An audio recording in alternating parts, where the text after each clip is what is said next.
Hi, I'm Maggie. And I'm Nicole. Welcome to the DAC Dyslexia and Coffee podcast. We're so happy you could join us. We're both moms and dyslexia interventionists who want to talk about our students and children. What dyslexia is, how it affects our kids, strategies to help, and topics related to other learning disabilities will also be covered in this podcast. Parents are not alone, and we want to give voice to the concerns and struggles we are all having. This is a safe place to learn more about how to help our children grow and succeed in school and the world. Grab a cup of coffee and enjoy the conversation. All right. Hi, everybody. Welcome to episode 90. That's a 9 and a 0. That's a lot of episodes. Yes. 90, episode 90 of Dyslexia and Coffee podcast. We're going to start today's episode like we do every single week with the concept of the week. So the concept of the week is our opportunity as practitioners to kind of peel back that curtain a little bit and let everyone into an intervention session. We like to cover topics that either we would teach directly to one of our students or things that we would teach their parents or family members about. So today's concept of the week is time blindness, otherwise known as sequential sequencing issues. This is really common. It's a really common challenge for people with dyslexia as well as other neurodiversity, where individuals have difficulty managing time and also understanding sequences. They have trouble understanding the days of the week, Monday, Tuesday, Wednesday, Thursday, even like the months of the year. Understanding the seasons of the year can even be difficult. They can also have trouble remembering the order of certain events. So when they're kind of trying to recall something that happened, they're trying to tell a story outside of its sequential order, which can cause a lot of issues with other people trying to understand what that person is saying.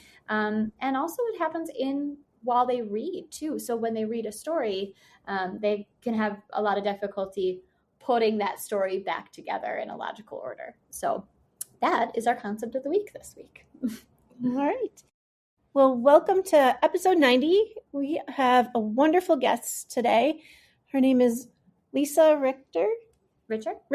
Thank you. Lisa is the creator of the Clarity, Confidence, Courage Journey Map, which is designed to move learners and their families from confusion to empowered advocacy. She's also the mom of 2 neurodivergent sons. She also has a background as an executive board chair for By, With, and For Autistic Adults. She's an advocacy chair for the Mandela School and an advocacy board member for Parents Alignments for Inclusion.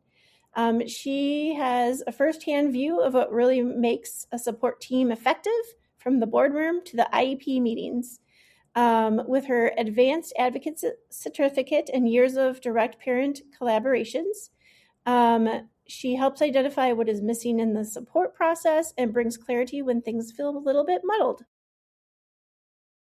Welcome, Lisa. We're so excited to have you with us.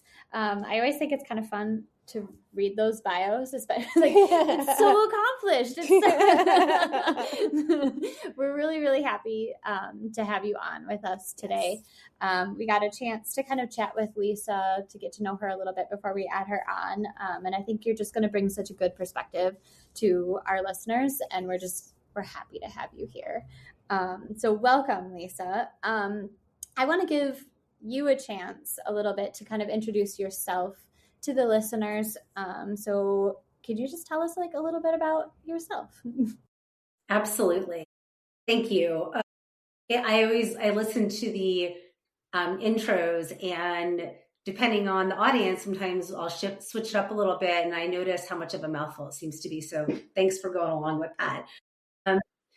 So I too am neurodivergent. As you had said, I'm also a mom, like the two of you, and I founded my business. I initially founded it as Bloom Special Education Advocacy after years and years of navigating the world of neurodiverse learning with my oldest. So I've only known motherhood as a neurodivergent mom, and that is also neurodivergent, unknowingly growing up.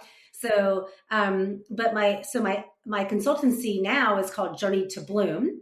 And the reason it's called that versus Bloom Special Education Advocacy, I think we talked about this a little bit, is because when I first founded it and I would say I was an advocate, I would get like the X in front of people, like, oh, back off, and special education, oh, it's a box. And as time went on and I learned more about me and I learned more about each of my individual children's journeys and what worked for one doesn't work for the other. What works for me doesn't work for my youngest. And we both are diagnosed ADHD. We're both diagnosed dyscalculia. He's got 8 different learning differences. So all the Ds that you were talking about. And we both have executive functioning struggles. So my background being very eclectic, from elite level gymnastics to coaching to sales and leadership and HR development, and then tying in all the neurodivergent learnings that I've done and the lived experiences and the certifications I've gotten over time, including executive functioning, because I realized, talking about like time blindness and time management, man, did I struggle with that. And I don't retain information unless I take notes. So if anybody's watching a recording of this, I was copiously taking notes as we were talking. I tying back into what you all said as the theme, when people learn about who I am, having that support team in place when my oldest was going through all the things, trying to get diagnosed, and we were trying to get him diagnosed with what was going on, because diagnoses inform, to me, they don't define. But without that information, we can't work with people like the two of you and navigate the world that is not my expertise. So I'm not an interventionist. I am not a psychologist, psychiatrist. When I work with clients, I call myself a neurodiversity consultant or a neurodivergent success partner.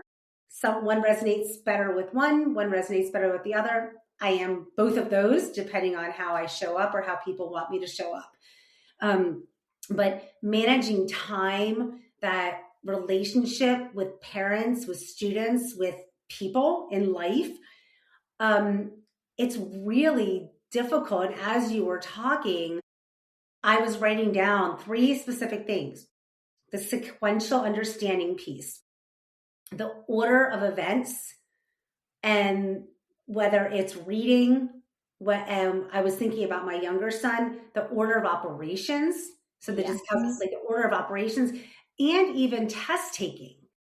So when you're mixing them up, I just had a conversation with my younger son's teacher, because I work on campus as well as their neurodiversity consultant, the Mandala School. You had mentioned that. And she's like, I know he understands all these concepts, but when we did the test, he got about half of it right. I don't want to ding him for the assessment because I know he understands conceptually how to do it and how to apply it. And so he's one of those kids that when you do a standardized test, no joke, he was under 10 percentile. But when you took away the constraints of how a typical brain would assess or test, and you took away the time constraint, he jumped up above 75%. Yeah. On the same content. I see Nicole's face. On the same content. So that is where I live. I live in that messy middle where things don't make any sense to so many people, but they make sense to me. And what doesn't make sense, I then lean into support teams, such as the two of you, to help clients, and sometimes even myself still, make it make sense so that I can help them navigate the neurodiverse learning journey. Yeah. I mean, I even wrote it down. I really agree, right? Those diagnoses, they are important because they give us information about a student, right? In our case, it's students because we work with students, but just people, right? But they're not a definition of a person. Right. And we say all the time, if you've met one person with dyslexia, that's nice. You've met one person with dyslexia, and you insert diagnosis here, right? I mean, autism, ADHD, what we're getting at is that gives us some clues as to how to work with that student, but that does absolutely not give us all the pieces we need. One of the things that we both do is go in and, we do go in as advocates. And I really like what you have to say about that too, right? That the word advocate sometimes can kind of instill this like fear, oh my gosh, that person's here to find everything that I'm doing wrong. And it really couldn't be more opposite. That is not how we approach advocacy either.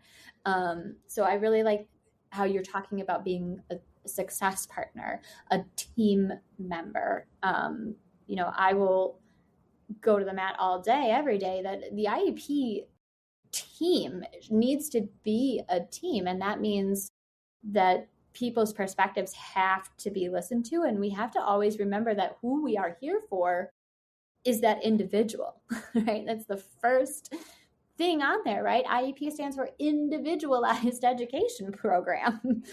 We have to keep that individual in mind. And if we have egos, we're not doing that. I mean, automatically, that's not what's happening. So I just really feel like we connected so well on that. And I think it's so important that our listeners hear it from more than just Nicole and I. Right. They've heard that enough from us. And I think it's also important for, I know that you've talked to us before about this, that you're not there to talk for the parent. Yes. That's not your job. Your job is to be the partner and not to talk for them. It's to help them navigate the whole meeting and help everybody communicate well, which, I mean, we run in that too, right? Where people ask us to just talk for them. And that's not really what an advocate should do. Right. So you have a one-pager that's called The Moose on the IEP table. Lisa, first of all, I just think that's so funny. I love the imagery of a moose. You're on the East Coast as well, so I'm sure that resonates with people, which I think is awesome. Can you tell me a little bit about that title? What made you call it The Moose on the Table? Yeah, and it's not just the IEP table; it's the moose on any table. And I put it into context. My claim is that neurodiversity is the prism lighting the table. So that might be the elephant in the room, but the moose on the table is when we take that concept and we choose to have conversation around it. We truly are willing to come together as a team and unpack those elephants that are in the room that someone might name, they might tame, but then they put it under the rug, and then we never come to solution, resolution, or clarity. And so, Nicole, you had made a comment that I don't talk for people, but I just want to clarify, because I work with people, not for them.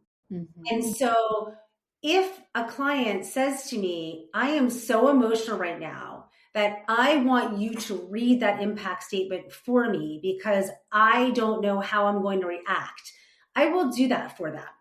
So I truly meet the person where they are. And then I will make sure that their voice is heard directly from them. Sometimes even the school team will say, well, I want to hear from the parent, but I know that the parent wants me to state it because there's a certain way they're trying to articulate it and they're being bulldozed or railroaded by the school team. And this just happened the other day. And then I said, okay, now you can go ahead and say something. And the person on the other end, I could see their face. They were not happy that I jumped in and shared, but I did it because the parent wanted me to. I prep and plan with my parents ahead of time. Yeah. Sometimes I say almost nothing. And usually that's once the trainer philosophy, we talked about that a little bit. When I know they've gotten, with my journey map, when they've gotten clear, we'll talk about parents here, right? Because that's the conversation. When parents taking those clues that we were talking about a little while ago, then you can become clear on where you are and what you know, what you don't know, and what you don't know, you don't know. So talking about the moose on the table, right? Those three things. So then once you get clear on that, how do you gain confidence to ask the questions that are going to engage conversation, so that when we are sitting in a room collectively, I'm going to say the two of you too, because I know you go into the classrooms and into the IEP table room. And we are there because the parents asked us to be there. I believe I am there to be in collaboration with the school. So I'm wrapping my arms around the whole team, but I'm really there for that learner. However, if a parent has asked me to come in, and it's one of the first couple of meetings, they've likely asked me to come in because they've tried to use their own voice directly, and it's being met with deaf ears, it's being met with combativeness, defiance, misunderstandings, or whatever it is. So then I model it. So sometimes I am speaking on behalf of them using their words. So I just want to say, like, you're right, I agree, I shouldn't speak for them, but I do speak on their behalf with their language when it makes sense. I don't do that with all clients. Some clients I say, you have to be the one to say it because how strongly you said it to me, and then I can empower their voice to be heard. So I try to balance the scales in that. And some of that comes from having been a certified trainer, being in HR leadership, being in sales leadership, being in transformation coaching, mindfulness, mindset work. So I'm going like this because everyone's different, right? I just realized my hands are like moving around. So, I mean, me too. With this. But, you have to make me be quiet. Yeah, I have to like sit. But I think what I'm hearing you say and what resonates so much with our philosophy here too is that we don't approach really any situation the exact same way, because all kids are different, family systems are different, school systems are different. Yes. And that can change year to year. I mean, that can change semester to semester. All of these elements are different every time. I have the real privilege of some of the students that I see here. I also do come in and advocate on their IEP teams, and I've been able to do this for a while and have kind of sequential years, right? So kind of that first year was a little bit more me talking quite a bit, right? And me doing a lot of educating of the parents alongside their student as we go through. And now I just attended one of my students' IEPs who I worked with her for, oh my goodness, 6 years. And I just attended her IEP for the fifth time. And I didn't physically, right? I didn't speak much. And now she is able to, right? That student, that young lady who is going to be a freshman in high school next year, which could make me cry, but I'll spare the listeners that, because she's had it modeled, because we've worked together in that way for as long as we have, every single IEP meeting for her has been quite different. The people has been different, and what her parents are able to articulate and what she is now able to articulate for herself. It's a real privilege. It's a real privilege to do what we do. And I have a story about that. Do you mind if I share it? Please. Yeah. Okay. So this is going to be like kind of a theme on some of these podcasts, because I just shared this the other day. It's a cool story, and it reminds me of what you were saying. So I had a family.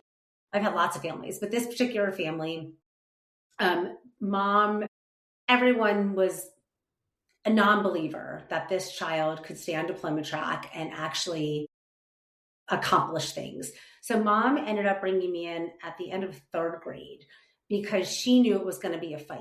And so we went through the processes like you were just describing of, I like what you said, educating alongside, because that's exactly it. That's a great phrase.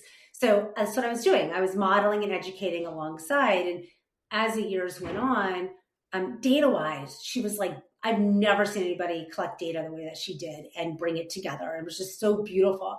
But there was so much emotion attached to it. That's why that team, we talked about a support team at the beginning, having that team is so critical because each plays a part. And sometimes the part I play is emotional support. And other times, let's come back. Sometimes it's the mediator, even with the schools, like help me make sure that the family understands.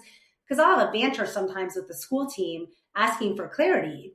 And then the parent will be sitting there like deer in the headlights. So that's a piece that I know from us talking together, I feel like you educate on as well, and even more clearly note that now. But for this particular family, I went in, I did observations with the school team over the course of a couple of years, did lots of observations, talked to them in all the meetings. Fast forward, we did end up getting that person to a non-public placement. We did end up getting them to keep the child on diploma track. She is now, I believe, 8th grade also. So I've been going to all the meetings, and the first 2 years I did go to the IEP meetings at the non-public school as well. And then we have a case manager from our central office team that also supports from that side. But there have been a lot of, remember, like friction with the public school. So mom had me there, and somewhat just as, a support, because she was on it. Like she would ask me, do you have anything to say? And usually by that point, I'm like, not really. You get it. Yeah, the highlight of it all was I reached out to her the other day because I think it was Friday. I was just cleaning up some older IEPs and moving things out that I didn't need anymore.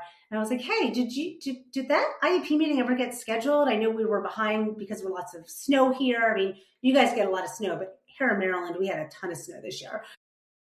So she was like, oh my gosh, they called me. They said, can we do it in 2 days? I didn't want to bother you. I had so many things going on. And part of me was like, oh man, I missed the meeting. But then when she told me what happened, I was sad I missed it, but I was so happy to hear how it went. She's like, the meeting went spectacular. And not only did it go well, her daughter was in the meeting for the first time, talked about what she wanted to do for some internships, for job shadowing, for like what she wanted things to look like. And I just got tears in my eyes. And I haven't even talked to her. I just did this through chat with her. And I was like, oh my gosh, I am so proud of you. And I'm so proud of Joss. Like, it was incredible to hear where she was in 3rd grade versus where she is today, thriving in math, still struggling in reading, but we knew that was a bigger struggle for her. But through those years, we went through so many things together. She became a dear friend. She was at my younger son's bar mitzvah. But life gets busy. My point of all of it is I forged this relationship that was professional, but also personal. And most importantly, empowered this mom and her daughter to find the clarity, confidence, and courage to go out and do it on her own. And now they get to do it and pay it forward. And she gets to thrive because her mom trusted in it, and because her mom trusted me to have me join the team and knew that she didn't have to do it alone. Yeah. I mean, that's amazing. That's exactly it, right? I mean, I really could cry at that story, Lisa, because that's essentially what you want to happen. What we want to happen. Yeah. That's exactly, my training and background is special education, and my real heart is with high school transitions. And so what do I want to see for all of those kids, right? I want to see, okay, you got the wings. It's time to fly. And that's my job, right? I mean, the old adage, and I mean, teaching in general, but especially in special ed, is like, well, I'm trying to teach myself out of a job. Like, my job is that one day you won't need me. And it's the joke with the students I see here is like, it's the best and the worst part of this job, of what I'm trying to do. And I feel like it's motherhood too, right? It's motherhood too. Mm-hmm. It's, well, okay, I love you so much, but you're not living in my basement all this time, okay? Like, one day you will be as independent as is possible for you. And that is a matter of degree. And I think, that's what we're always trying to communicate with parents, to students, to school professionals, that yes, we're looking for the maximum that this person can do, which is probably a lot more than we all actually think. But I love that story. And I think it really aligns, and I think our listeners will really connect with that. Because a lot of the students that we have here and a lot of the parents that we work with, they're still in that phase of, oh my gosh, I don't even know what to do with this information. We do assess and diagnose dyslexia here. And a lot of our students are kind of in that phase of, okay, I don't even know what to do with that.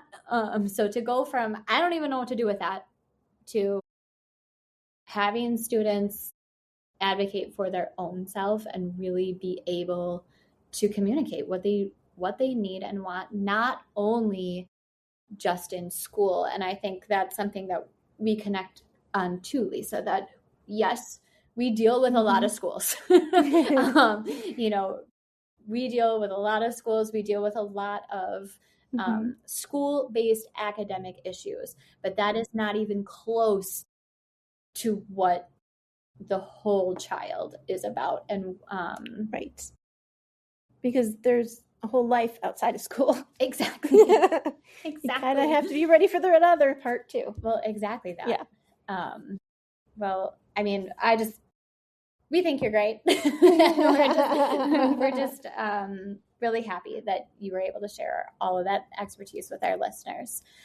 We like to end our episodes with what's going on outside of dyslexia. So that's kind of speak for like our real people lives.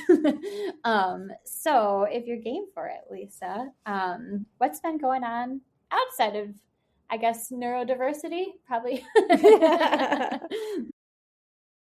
My younger son would say, well, this is your life, and my life is my business, and my business is my life. And I feel like the two of you are in a similar position. What's been going on? Well, my oldest decided to come home last weekend. He's in college, a freshman, so that was fun. Laundry and kids around and doing all the life things. And, my youngest decided he wanted to start running track. So I found and groveled to let somebody let me into a track program 4 weeks after it started. And they did, thankfully, and he's loving it. So now we're dabbling in that, and just life juggles. There's so much going on. You guys run a business. I run a business. But I just enjoying life and meeting people like you. It's just, I'm doing a lot of podcast guesting. I sometimes say I'm a serial podcast guest because it's just so much fun to engage and meet with people like you. But, just outside of work, being a mom and a wife and trying to put myself first. And just, can I say something about what we just wrapped up on? Yes. Ask for help. That's something that, what do we do with that info? What do I do outside of here? I do something I didn't do for a really long time, which is if I need help or support, I always ask for it now, because life is a lot easier with others than it is alone. That is very true. I think that's so important. And I think that is like life as a mom. And I think that's why it's so hard. So many of us struggle to actually do the thing, which is ask for help. And I agree. Yeah, I know. And to know who to ask for help too. Sometimes that's part of it too. It's like, I don't know who to ask for this. Yeah. But start with somebody, right? Start with somebody. Right. If it's not the right person, we ask for help more. Yes, definitely. I totally agree. Even though I feel like it's a constant reminder in my personal and professional life that, me too. Yes. Yeah. And that's why I was saying that's like a theme, right? Outside of here, asking for help it is a theme because, I mean, it's so true. It life is so true. Life as a parent is tough. Life as a parent of a neurodivergent, let alone 2 neurodivergent children, is really tough. It is. Yes, it is. And there's no handbook for it. There is no handbook. And if we wrote one, it would only work for one kid. Right? Yes, it wouldn't work for everybody. It would only work for one day, maybe. Yeah. Because that's just not how human brains work. It's just not. Right. I wish it was. Exactly. Kind of. I don't wish it was. That would be very boring, actually. Yeah, I think it would be too. Are you sure? I think you like not all the chaos, but some of the chaos. Some of the chaos. I need some of the chaos. I don't know what that says about me. Yeah. What's been going on with you, Nicole? Well, kind of lots of things related to mom and business and children. Our son is starting baseball, and my husband was like, "Oh, I volunteered to be the assistant coach." And I'm like, "How did that happen?" He did. And she's like, "Well, I thought they would ask for me to bring some snacks, but apparently when I said I would help, they decided I'd be the assistant coach." Oh no, they heard fresh and I'm like, "And you're going to fit that in with it between what therapy and what other?" Well, that's sports that are run by parents. I live that life too. It's just going to keep on going. So be careful what you volunteer for. All of the things. I was like, "Oh, that's great. We get to try to figure out that in our really fun schedule, all while figuring out literal, actual tornadoes." Yeah. We had, I think. This is probably an outdated count, but we had 23 tornadoes across the state of Wisconsin last week, which is where both Nicole and I are based. And they said that that's as many as we had all of last year. Yeah. For the whole summer. Yeah. So we got them in a week. So it was a very eventful week, and I am thankful that our house is fine. Yes. My people are fine. Yes. But it's definitely we now get to navigate insurance claims and so that's what's happening beyond dyslexia roads for you. being flooded, literally flooded everywhere. They had to weight down bridges in our in a town near here because they were afraid of the actual bridge deck floating down. Yeah, they used the snow removal trucks and they put them on the bridge. And so I'm like, well, that's another way to use them in the summer. Yeah. Mm-hmm. There we go. I got a waste, right? Better than a bridge truck floating down the river. But yeah, it's been a little bit wild. Yeah, literal, actual tornadoes. Usually I talk about tornadoes figuratively, but not this week. No, it was actually real ones. Well, thank you so much, everybody. Please follow us on social media and reach out if you have any questions or you would like us to discuss a topic. If you do like our show, be sure to follow and then give us a rating on your favorite podcast player. That's really how we reach more listeners and we get to help more families. Thank you, everybody. Thank you. And thank you, Lisa, for joining us today. Thank you for having me. 90. That's when I graduated high school. So it's a fun number. Ooh, that's a fun number. That is a fun number. Thank you. Thank you.